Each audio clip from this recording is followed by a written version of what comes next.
Hello student, welcome to my channel Sarman lecturer. आज मैं आपको बताऊंगा जो आपका क्लास 10 सामाजिक विज्ञान है 2022 बोर्ड एग्जाम के लिए सबसे महत्वपूर्ण प्रश्न जो बोर्ड परीक्षा में 100% पूछा जाएगा। अगर आपने सामाजिक विज्ञान में कुछ नहीं पढ़ा है तो आज मैं जितना प्रश्न बताने वाला हूं उतना अगर आप तैयार कर लेते हो तो बोर्ड एग्जाम में इससे बाहर एक भी प्रश्न नहीं आएगा। इस वीडियो को सभी स्टूडेंट लाइक करें। 1000 लाइक तक आप लोगों को जल्दी से पहुंचाना है। टारगेट 90+ है, इसलिए आप लोग ये वीडियो लास्ट तक जरूर देखना। सारे क्वेश्चंस आपके बोर्ड एग्जाम में 100% पूछा जाएगा। तो यहां सबसे पहले हम लोग ऑब्जेक्टिव क्वेश्चंस देखेंगे जो आपके बोर्ड एग्जाम के लिए वेरी इंपॉर्टेंट है, जो आपके बोर्ड एग्जाम में 100% आएगा। पहला आप लोग देखो, यहां लिखा हुआ है यंग इटली सोसाइटी का संस्थापक कौन था। जो यंग इटली सोसाइटी है उसका संस्थापक कौन था? ऑप्शन नंबर का है गैरिबाल्डी, खा है बिस्मार्क, गा है काबूर एंड घा है मेजनी। तो यंग इटली सोसाइटी का संस्थापक कौन था ये बहुत ज्यादा इंपॉर्टेंट है, ये आपके बोर्ड एग्जाम में जरूर पूछा जाएगा।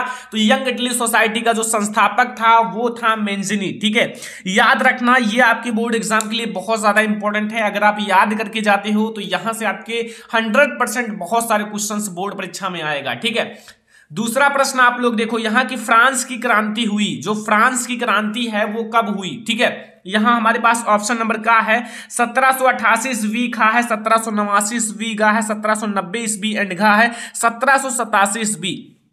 तो फ्रांस की क्रांति कब हुई? आई होप कि आपको पता होगा, ये सारी चीजें पढ़ाया गया है। ठीक है, तो जो फ्रांस की क्रांति है वो 1789 ईस्वी में हुआ है। कब हुआ था? 1789 ईस्वी में हुआ था फ्रांस की क्रांति। याद रखना, बहुत ज्यादा इंपॉर्टेंट क्वेश्चन है बोर्ड एग्जाम के लिए। ठीक है, बोर्ड परीक्षा 2022 के लिए। ओके, यहां आप लोग तीसरा नंबर क्वेश्चन देखो, महात्मा गांधी जी ने असहयोग आंदोलन कब प्रारंभ किया? ये बहुत ज्यादा इंपॉर्टेंट क्वेश्चन है, आप लोग जरूर याद करके जाना कि महात्मा गांधी जी ने जो असहयोग आंदोलन है वो कब आरंभ किया। ऑप्शन नंबर का है 1919 ईस्वी को, खा है 1922 ईस्वी को एंड गा है 1920 ईस्वी को एंड घा है 1923 ईस्वी को। तो महात्मा गांधी जी ने असहयोग आंदोलन कब आरंभ किया? तो यहां आप लोगों का जो सही आंसर है वो है 1920 ईस्वी में। कब आरंभ किया था? 1920 ईस्वी में। याद रखना, जो महात्मा गांधी जी ने असहयोग आंदोलन 1920 ईस्वी में आरंभ किया था। ठीक है, यह बहुत ज्यादा इंपॉर्टेंट क्वेश्चन है, आपको तैयार करके ही जाना है।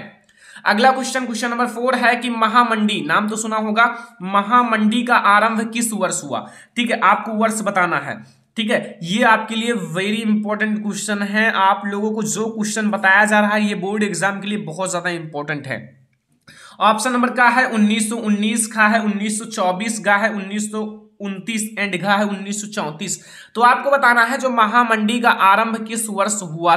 ठीक है, तो यहां जो आपका सही आंसर है वो है 1929। ठीक है, 1929, जो महामंडी का प्रारंभ 1929 ईस्वी को हुआ था। ओके, ये हमारा क्वेश्चन नंबर 4 है, याद रखना, बहुत ज्यादा इंपॉर्टेंट क्वेश्चन है बोर्ड एग्जाम 2022 के लिए।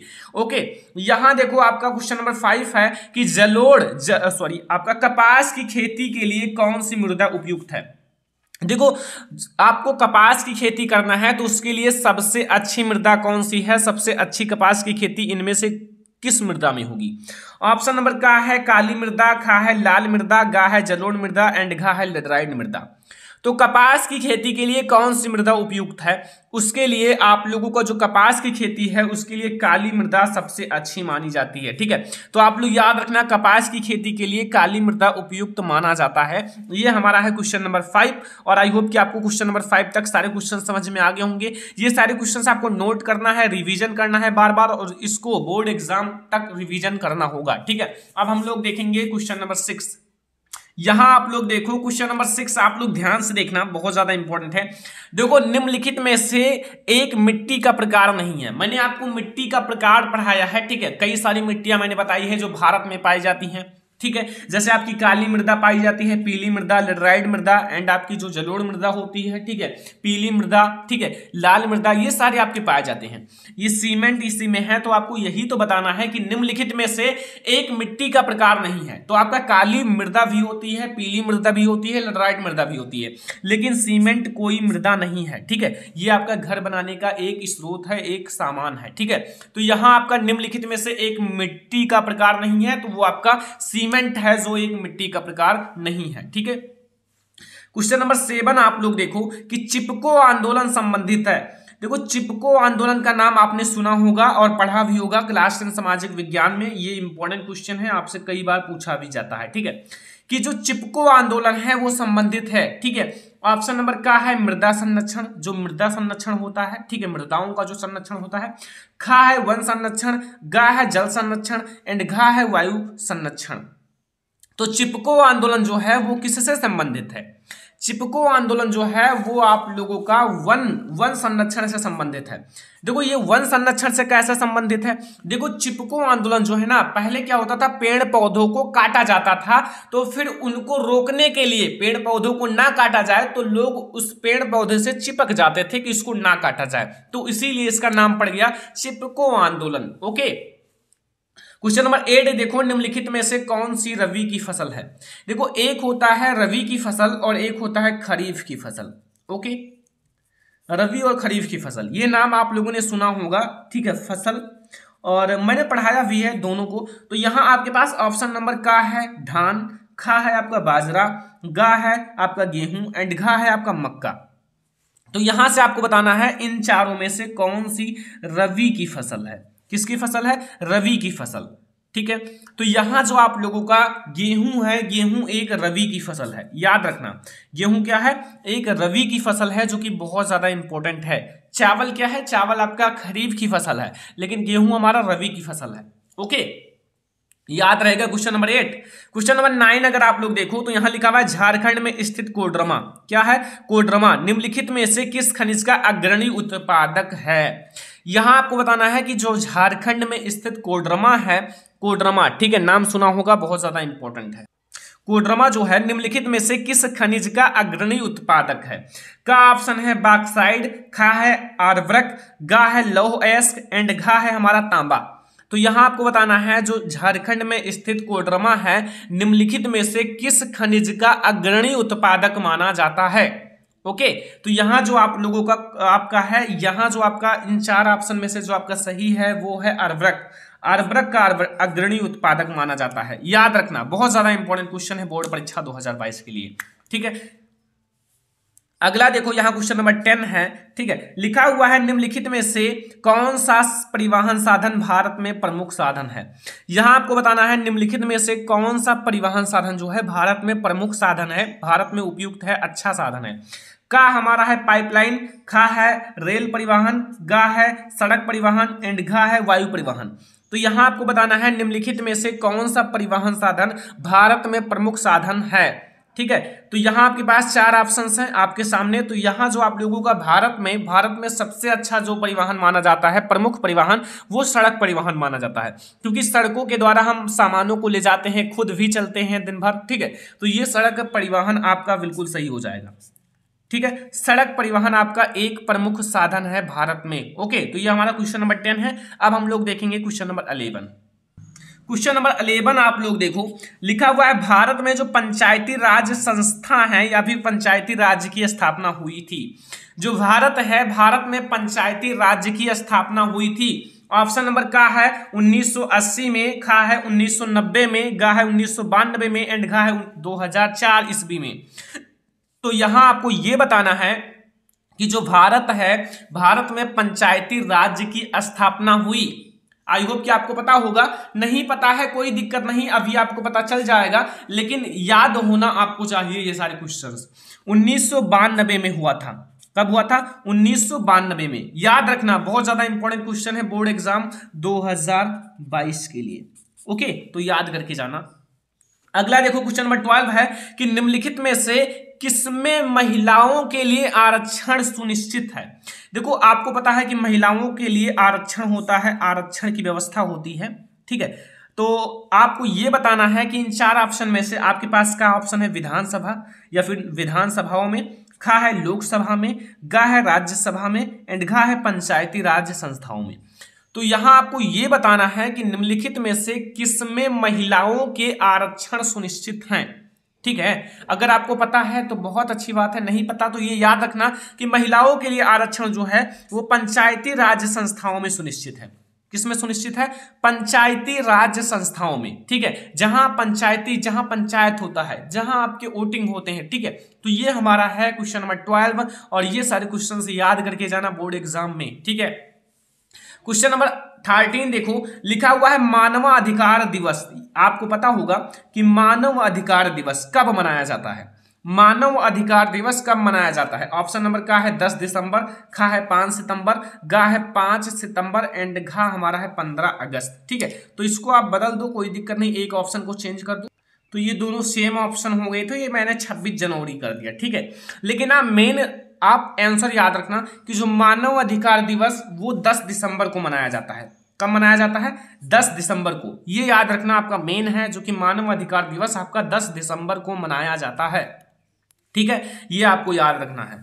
तो यहां जो आपका निम्नलिखित में से किसे औसत आय भी कहते हैं, तो आपके पास ऑप्शन नंबर का है कुल आय, खा है प्रति व्यक्ति आय, ठीक है, प्रति व्यक्ति आय आप याद रखना, एंड गा है राष्ट्रीय आय, एंड घा है ये सभी। तो औसत आय यानी कि एक औसत, ठीक है। तो औसत आय को प्रति व्यक्ति आय भी कहा जाता है, ये याद रखना, ठीक है।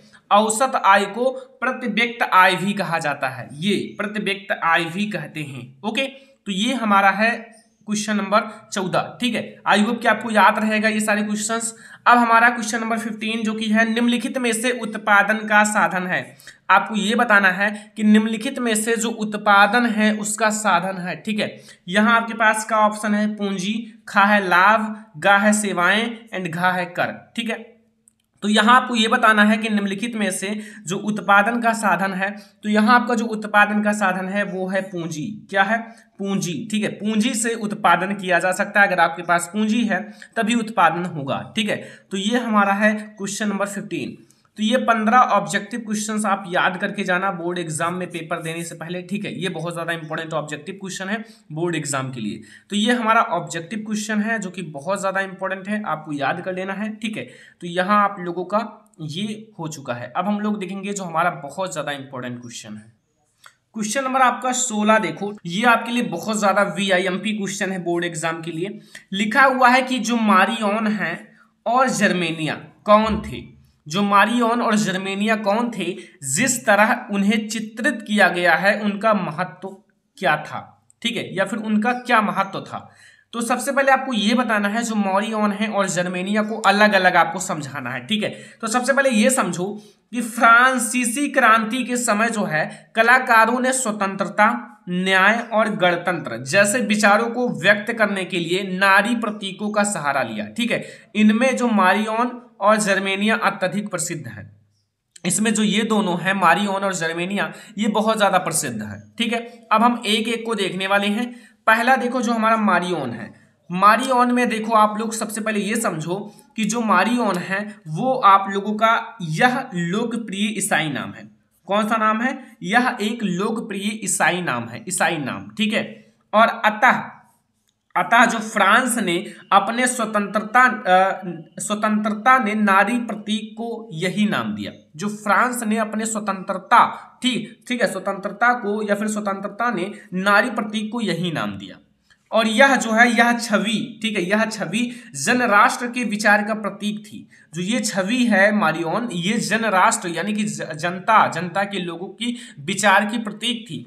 और इनके, ठीक है, या फिर इसके चिन्ह जो हैं, या फिर इनके चिन्ह जो हैं स्वतंत्रता व गणतंत्र के प्रतीक लाल टोपी, तिरंगा और कलगी थी, ठीक है। जो लाल टोपी है, तिरंगा है और कलगी थी। और मारियन की प्रतिमाएं, जो प्रतिमाएं हैं, जो उनका चित्र है, ठीक है, प्रतिमाएं सार्वजनिक चौराहे और अन्य महत्वपूर्ण स्थानों पर लगाई गई। मतलब जो मारियन है उनकी जो छवि है या फिर उनके जो मतलब प्रतिमाएं हैं, उन्हें चौराहों, जो भी बहुत ज़्यादा फेमस चौराहा और अन्य जगह और महत्वपूर्ण स्थानों पर लगाई गई, ताकि जनता को राष्ट्रीय एकता के राष्ट्रीय प्रतीक की याद आती रहे। जो जनता है उनको राष्ट्रीय एकता के राष्ट्रीय प्रतीक की याद आती रहे। और मारियन की छवि सिक्कों व डाक टिकटों पर भी अंकित किया गया। जो सिक्का है, जो कि आप लोग जानते हो पैसा, और जो डाक टिकट है उसमें भी इनकी छवि लगाई गई, ठीक है, मारियन का। तो ये है पूरा मारियन के बारे में, जो कि आपको याद कर लेना है अभी फटाक से, ये बहुत ज्यादा इंपॉर्टेंट है, ठीक है। तो याद कर लो मारियन के बारे में। अब हम लोग देखेंगे जो जर्मेनिया है। जर्मेनिया में क्या है कि यह जर्मन राष्ट्र की नारी रूपक थी, ये जो थी फ्रांस की थी, और ये जो जर्मेनिया है नाम से भी स्पष्ट है कि जो जर्मेनिया है यह राष्ट्र की यानी कि जर्मन राष्ट्र की नारी रूपक थी, ठीक है। या फिर चचूस एंड अभिव्यक्तियों, ठीक है, में वह वलूत वृक्षों के, जो वलूत वृक्ष है, वलूत वृक्षों के पत्तों का मुकुट पहनती थी। जो वलूत वृक्ष के पत्ते होते हैं उनका मुकुट पहनती थी कौन? जर्मेनिया। ओके, क्योंकि जर्मनी में वलूत जो है वीरता का प्रतीक है। जो वलूत है, वलूत वृक्ष, वो वीरता का प्रतीक है। इस प्रकार जर्मेनिया जो है जर्मनी में स्वतंत्रता, न्याय और गणतंत्र की प्रतीक बनकर उभरी एक नारी छवि थी, ठीक है। ये जो थी जर्मनी में स्वतंत्रता, न्याय और गणतंत्र की प्रतीक बनकर उभरी, जो कि एक नारी छवि थी। ओके, तो ये पूरा आपका जर्मेनिया और मारियोन के बारे में है। जर्मेनिया और मारियोन के बारे में आपको इतना लिख देना है, तो फिर आपका एक भी नंबर नहीं कटेगा। और ये बहुत ज्यादा इंपॉर्टेंट क्वेश्चन है, याद कर लेना, बोर्ड एग्जाम के लिए बहुत ज्यादा इंपॉर्टेंट है, तो आप लोग इसका रिवीजन भी कर लेना, ठीक है। तो अब हम लोग देखेंगे क्वेश्चन नंबर 17। क्वेश्चन नंबर 17 देखो कि रॉलेट एक्ट क्या था। जो रॉलेट एक्ट है वो क्या था, ठीक है। रॉलेट एक्ट के बारे में आपने सुना होगा, मैंने कई बार पढ़ाया भी है रॉलेट एक्ट, लेकिन ये बोर्ड एग्जाम के लिए इंपॉर्टेंट है। लिखा है कि रॉलेट एक्ट जो है 1919 में पारित एक ऐसा कानून था, क्या था? एक कानून था, ठीक है। कानून था जिसमें भारतीयों पर, जो भारत के लोग थे, भारतीयों पर किसी तरह के मुकदमे को चलाए बिना, कोई भी मुकदमा नहीं चलाया जाता था बिना किसी मुकदमे को चलाए बिना, ठीक है, चलाए बिना शंका के आधार पर गिरफ्तार कर 2 साल के लिए जेल में बंद कर दिया जा सकता था, ठीक है। तो रॉलेट एक्ट क्या था? 1919 ईस्वी में पारित एक ऐसा कानून था जिसमें भारतीयों पर किसी तरह के मुकदमे को चलाए बिना शंका के आधार पर गिरफ्तार कर 2 साल के लिए जेल में बंद कर दिया जा सकता था, ठीक है। ये एक कानून व्यवस्था था जो कि रॉलेट एक्ट के नाम से फेमस था, ठीक है। इसका विरोध भी किया गया। ओके, तो ये हमारा है रॉलेट एक्ट के बारे में। आई होप कि आपको समझ में आ गया, बहुत ज्यादा इंपॉर्टेंट है रॉलेट एक्ट के बारे में। अब हमारा है क्वेश्चन नंबर 18। देखो ये बहुत ज्यादा इंपॉर्टेंट क्वेश्चन है, याद करके जाना। जो नवीकरणीय और अनवीकरणीय, ध्यान से देखो, जो नवीकरणीय और अनवीकरणीय संसाधन में अंतर स्पष्ट कीजिए। देखो आपने दोनों का नाम सुना होगा, एक नवीकरणीय संसाधन है, एक अनवीकरणीय संसाधन है। तो इन दोनों के बीच आपको अंतर स्पष्ट करना है। तो नवीकरणीय संसाधन, सबसे पहले आप हेडिंग डालो, ठीक है, और नवीकरणीय के बारे में आप लिखो, बहुत आसान है।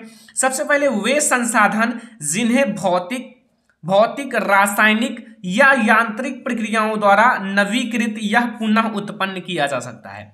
चाहे वो भौतिक प्रक्रियाओं के द्वारा, चाहे रासायनिक प्रक्रियाओं के द्वारा, और चाहे यांत्रिक प्रक्रियाओं के द्वारा, ठीक है, पुनः उत्पन्न किया जा सकता है, तो उसे हम लोग नवीकरणीय योग्य संसाधन कहते हैं। क्या कहते हैं? नवीकरणीय योग्य संसाधन कहते हैं, ठीक है। बहुत छोटा सा डेफिनेशन है कि वे संसाधन जिन्हें भौतिक, रासायनिक या यांत्रिक प्रक्रियाओं द्वारा नवीकृत या फिर पुनः उत्पन्न किया जा सकता है, तो उन्हें हम लोग नवीकरणीय योग्य संसाधन कहते हैं। एग्जाम्पल के लिए आप लोग लिख लो सौर ऊर्जा। क्या लिखोगे? सौर ऊर्जा, ठीक है। सौर ऊर्जा आपका क्या है? एक नवीकरणीय योग्य संसाधन है, ठीक है। आपका जैसे पवन ऊर्जा भी आपका एक नवीकरणीय योग्य संसाधन है। ओके, पवन ऊर्जा,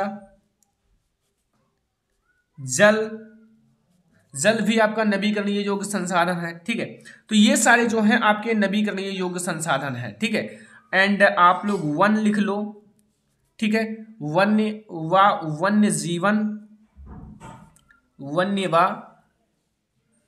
जीवन, ये सारे आपके नवीकरणीय योग्य संसाधन हैं। जैसे आपका सौर ऊर्जा है, पवन ऊर्जा है, जल है, वन है, वन्य जीवन है, ये सारे आपके नवीकरणीय योग्य संसाधन है, ठीक है। याद रखना, बहुत ज्यादा इंपॉर्टेंट है नवीकरणीय। अब हम लोग देखेंगे अनवीकरणीय। अनवीकरणीय में आपको क्या याद रखना है? सबसे पहले ये देखो, इन संसाधनों का विकास एक लंबे भूवैज्ञानिक अंतराल में होता है। एक लंबे भूवैज्ञानिक अंतराल में होता है। कौन? जो आपका अनवीकरणीय संसाधन है। जैसे आपका खनिज और जीवाश्म इसके उदाहरण है, ठीक है। उदाहरण लिखने की जरूरत नहीं है क्योंकि मैंने बता दिया खनिज और जीवाश्म इस प्रकार के संसाधन के उदाहरण हैं, ठीक है। तो इसके उदाहरण आपका खनिज और जीवाश्म है। इसको या फिर इसके बनने में, इसको बनने में लाखों वर्ष लग जाते हैं। इसको बनने में या फिर इसको, ठीक है, इसको बनने में क्या लग जाते हैं, लाखों वर्ष लग जाते हैं, ठीक है, बहुत सालों के बाद ये बनता है। वे एक बार के प्रयोग के साथ समाप्त हो जाते हैं। मतलब ये इसका एक बार प्रयोग करोगे तो समाप्त हो जाएगा, फिर इसे बनने में काफी ज्यादा समय लगेगा। तो इसे हम लोग कहते हैं अनवीकरणीय योग्य संसाधन। तो नवीकरणीय और अनवीकरणीय ये दोनों आपको समझ में आ गया। ये बहुत ज्यादा इंपॉर्टेंट क्वेश्चन है, याद करके ही जाना बोर्ड एग्जाम में पेपर देने, ठीक है। तो ये आपका है नवीकरणीय और अनवीकरणीय संसाधन, याद कर लो, बहुत ज्यादा इंपॉर्टेंट क्वेश्चन है। अब हम लोग देखेंगे अगला क्वेश्चन। क्वेश्चन नंबर 19 आप लोग देखो, ये भी बोर्ड एग्जाम के लिए बहुत ज्यादा इंपॉर्टेंट है। लिखा हुआ है रोपण कृषि की आपको 2 विशेषताएं बताना है। जो रोपण कृषि होती हैं उनकी 2 विशेषताओं को आपको बताना है, ठीक है। रोपण कृषि नाम सुना होगा, बहुत ज्यादा इंपॉर्टेंट क्वेश्चन है, ठीक है। तो यहां सबसे पहले आप हेडिंग डालना कि रोपण कृषि की 2 विशेषताएं निम्नलिखित हैं। ये बहुत ज्यादा इंपॉर्टेंट है, आप लोग ऊपर डाल देना हेडिंग, ताकि एग्जामिनर को अच्छा लगे कि रोपण कृषि की 2 विशेषताएं निम्नलिखित हैं। जैसे पहला है, रोपण कृषि व्यापक क्षेत्र में की जाती है। जो रोपण कृषि है उनको व्यापक क्षेत्र में किया जाता है, बहुत लंबा चौड़ा खेत होना चाहिए, ठीक है। एंड दूसरा है कि इस कृषि में अत्यधिक पूंजी और श्रमिकों की आवश्यकता होती है। अब भाई जितना बड़ा व्यापक क्षेत्र होगा, खेत होगा, जितना बड़ा खेत होगा उसमें उतनी ही अधिक पूंजी भी लगेगी और उसमें काम करने के लिए उतने ज्यादा श्रमिकों की भी आवश्यकता पड़ेगी। तो इसलिए मैंने लिख दिया है कि इस कृषि में अधिक पूंजी और ज्यादा श्रमिकों की आवश्यकता होती है, ठीक है। अधिक पूंजी और श्रमिकों की आवश्यकता होती है। तो ये है हमारे रोपण कृषि की 2 विशेषताएं जो कि बहुत ज्यादा इंपॉर्टेंट है, और ऐसा अगर लिखोगे तो आपका फुल मार्क जरूर मिलेगा। तो आप लोग कोशिश करना, पूरा आप लोग याद करना, रिवीजन करना, नोट्स बनाना, ठीक है। यह आपको 20 नंबर क्वेश्चन है कि खनिज संरक्षण की आवश्यकता, ठीक है। खनिज संरक्षण की आवश्यकता पर आपको संक्षिप्त टिप्पणी आपको लिखिए, ठीक है। जो खनिज संरक्षण का नाम सुना होगा, तो ये बहुत ज्यादा इंपॉर्टेंट क्वेश्चन है, याद कर लेना, ठीक है। सबसे पहले मैं आपको बताऊंगा कि खनिज संरक्षण होता क्या है। यहां आप लोग आंसर देखो कि वर्तमान औद्योगिक युग में, जो वर्तमान इस समय औद्योगिक युग है, ठीक है, औद्योगिक युग में विभिन्न प्रकार के खनिज, जो खनिजों का भारी प्रयोग किया जाने लगा है। मतलब बहुत सारे प्रकार के खनिजों का प्रयोग किया जाने लगा है, और खनिज निर्माण की जो है भूगर्भिक इतनी जो आपका भूगर्भिक प्रक्रियाएं इतनी धीमी है, मतलब खनिज को उत्पन्न करने में भाई बहुत साल लग जाते हैं, ठीक है। तो इसीलिए जो आप लोगों का ये प्रक्रिया है, जो बनने की प्रक्रिया है, वो काफी धीमी है। खनिज निर्माण की प्रक्रिया वो धीमी है, ठीक है। कि अब देखो यहां ध्यान से समझना कि उनके वर्तमान उपभोग यानी कि उपयोग की दर की तुलना में उनके पुनर्भरण की दर, ठीक है, अपरिमित रूप से थोड़ी है। मतलब इस समय जितनी तेजी से खनिज का उपयोग किया जा रहा है उतनी तेजी से उसका उत्पादन नहीं हो पा रहा है, ठीक है। तो यही कहा जा रहा है। तो इसलिए खनिज संसाधन सीमित तथा अनवीकरणीय योग्य है। मतलब खनिज संसाधन को सीमित है तथा ये अनवीकरणीय योग्य संसाधन है, आपको मैंने पहले ही बता दिया है, ठीक है। एंड आपका समृद्ध खनिज निरपेक्ष हमारे देश की मूल्यवान संपत्ति है। तो खनिज एक प्रकार की बहुत मूल्यवान संपत्ति है देश की, लेकिन ये अल्पजीवी है। अयस्क के सतत उत्खनन की गहराई बढ़ने के साथ उनकी गुणवत्ता घटती जाती है, इसलिए खनिजों के संरक्षण की आवश्यकता है। मतलब खनिजों के संरक्षण करनी चाहिए, उसे बचाना चाहिए, ठीक है, कम खर्चा करना चाहिए खनिजों का। फिर इसका आप विधि देखो कैसे किया जा सकता है खनिजों का संरक्षण। खनन तथा संसाधन की प्रक्रियाओं में होने वाली बर्बादी को कम से कम करने की प्रयत्न किया जाना चाहिए। जो खनन है तथा संसाधन की प्रक्रियाओं में होने वाली बर्बादी, जो है आपका प्रक्रियाओं में होने वाली बर्बादी को कम से कम करने का प्रयत्न करना चाहिए, प्रयास करना चाहिए। दूसरा पॉइंट है कि खनिजों को बचाने के लिए उनके स्थान पर अन्य वस्तुओं का उपयोग के बारे में सोचना चाहिए। मतलब अगर इनके स्थान पर अन्य वस्तुओं का उपयोग करेंगे तो खनिज बच जाएगा। तो इसीलिए कहा जा रहा है कि खनिजों को बचाने के लिए उनके स्थान पर अन्य वस्तुओं का उपयोग के बारे में सोचना चाहिए। तो ये पूरा है आपका खनिज संरक्षण। खनिज संरक्षण आपको ये पूरा लिखोगे, आपका फुल मार्क मिल जाएगा। बहुत ज्यादा इंपॉर्टेंट है आपके बोर्ड एग्जाम के लिए, ठीक है। तो ये हमारा है खनिज संसाधन, जो कि क्वेश्चन नंबर 20 है। अब हम लोग देखेंगे क्वेश्चन नंबर 21। क्वेश्चन नंबर 21 पर आप लोग फोकस करना कि लोकतंत्र के लिए जातिवाद घातक है, इसके 2 कारण बताइए। आपको यह बताना है जो लोकतंत्र है उनके लिए जातिवाद घातक है, उनका आपको 2 कारण बताना है। तो पहला कारण आप लोग देख लो कि जो जातिवाद है ना, जातिवाद ने देश के विभिन्न जातियों समूहों में आपसी संघर्ष और टकराव को जन्म दिया है। मतलब जो विभिन्न जातियां हैं भाई, जातिवाद के कारण झगड़ा भी होता है, लड़ाई भी होता है, तो वही कहा जा रहा है कि जातिवाद ने देश के विभिन्न जातियों समूहों में आपसी संघर्ष और टकराव को जन्म दिया है। ठीक है, क्या दिया है? जन्म दिया है, जो कि राष्ट्रीय एकता के लिए एक बड़ा खतरा है। अगर राष्ट्रीय एकता बनाई रखनी है तो फिर ये एक बहुत बड़ा खतरा है, इसको हटाना चाहिए। ठीक है, दूसरा कारण है कि जातिवाद के आधार पर आरक्षण की राजनीति ने भी भारतीय लोकतंत्र को बुरी तरह से प्रभावित किया है।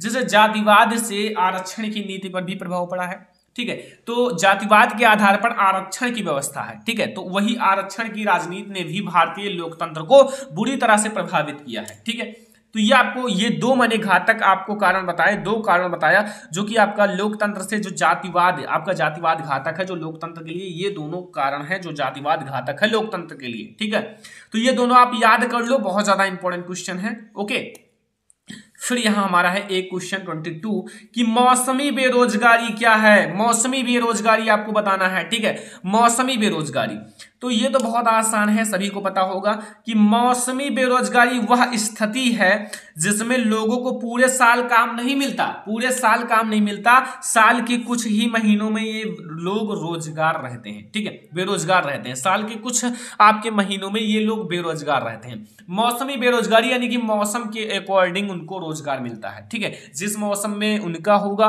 काम उसी मौसम में बुलाया जाएगा। ओके, तो ये हमारा है मौसमी बेरोजगारी।